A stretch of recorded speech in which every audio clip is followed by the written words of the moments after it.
तो आज हम पढ़ेंगे इब्न बतूता के बारे में। तो चलिए शुरू करते हैं। इब्न बतूता का जो बुक था, वो जो ट्रैवल किया था, वो अपना बुक लिखा था, उसका नाम था रिहला। वो अरबिक में लिखा था। वो बहुत ही बड़ा, बहुत ही इंटरेस्टिंग डिटेल्स था। वो पूरा माइन्यूट डिटेल्स देता था सोशल कल्चरल लाइफ के बारे में।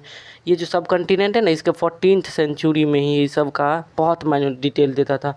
मोरक्को से आया था, टैंजियर से। Morocco, टैंजियर, Morocco, Ibn Battuta, Morocco, Ibn Battuta, Morocco, ऐसे आपको याद रखना है। ये बहुत ही रिस्पेक्टेड एजुकेटेड फैमिली से आता था, काहे कि उसको फैमिली में इस्लामिक रिलीजियस लॉ शरिया बहुत अच्छे से पढ़ाया जाता था।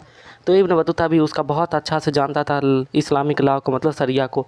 तो जब वो इब्न बतूता क्या किया कि बोला क्या कि हम यहाँ घर पर रख ना पढ़ेंगे, या हमको कुछ ये सब नहीं करना है, हमको घूमना है। और वही घूमने से सोर्स ऑफ नॉलेज है, बुक से अच्छा नॉलेज वो घूमने से आएगा। उसको लव है ट्रैवलिंग से, बहुत उसको पसंद था ट्रैवलिंग।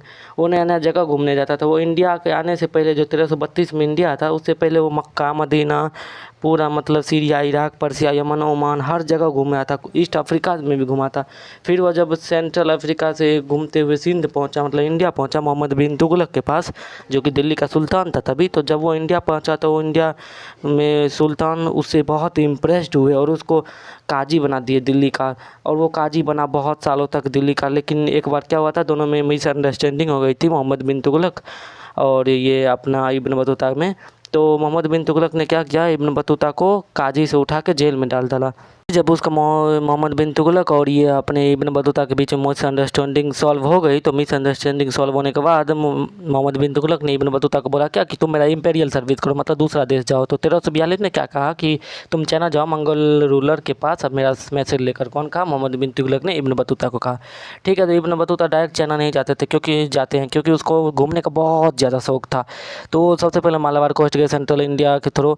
उसके बाद वो मालदीव गए, फिर वहाँ 8 महीना काजी बनकर रहे। फिर वो श्रीलंका गए, फिर वो एक बार और मालाबार कोस्ट गए, फिर मालदीव गए, फिर चाइना जाने से पहले बंगाल, असम गए, उसके बाद सुमात्रा आइलैंड गए शिप से। उसके बाद फिर आखिरकार वो चाइना पहुँच गए, जैतून शहर में, जो कि अभी ख्वांगझाओ के नाम से जाना जाता था। वो चाइना में बहुत घूमे, बीजिंग भी गए, वहाँ का अभी का जो राजधानी है वो। लेकिन ज़्यादा दिन रहे नहीं, वो अपना 1347 में घर वापस लौट आए। उसका क्या हो जाता है, उसका जो मतलब ये अकाउंट है ना, वो उसको कंपेयर किया जाता था मार्को पोलो से। अभी मतलब किया जाता है, जो कि चाइना आया था, होम बेस उसका वेनिस में था। Marco Polo late 13th century में चाइना आया था, उससे कंपेयर किया जाता था इब्न बतूता के अकाउंट को। तो होता क्या है, इब्न बतूता जो है नया कल्चर के बारे में, पीपल, बिलीव्स, वैल्यूज, ये सब के बारे में बहुत अच्छा से लिखते हैं। माइन्यूट छोटा छोटा ऑब्जर्वेशन देते हैं। क्योंकि वो जो घूमे थे ना, वो 14th सेंचुरी में घूमे थे, और ये बहुत ख़तरनाक भी होता था तभी घूमना। मतलब आप समझ सकते हो, ख़तरनाक होता था घूमना। और आप देख सकते हैं यहाँ बहुत ज़्यादा दिन भी लगता था। जो आगे वीडियो में हम अगले पढ़ेंगे, तब तक के लिए थैंक यू सो मच।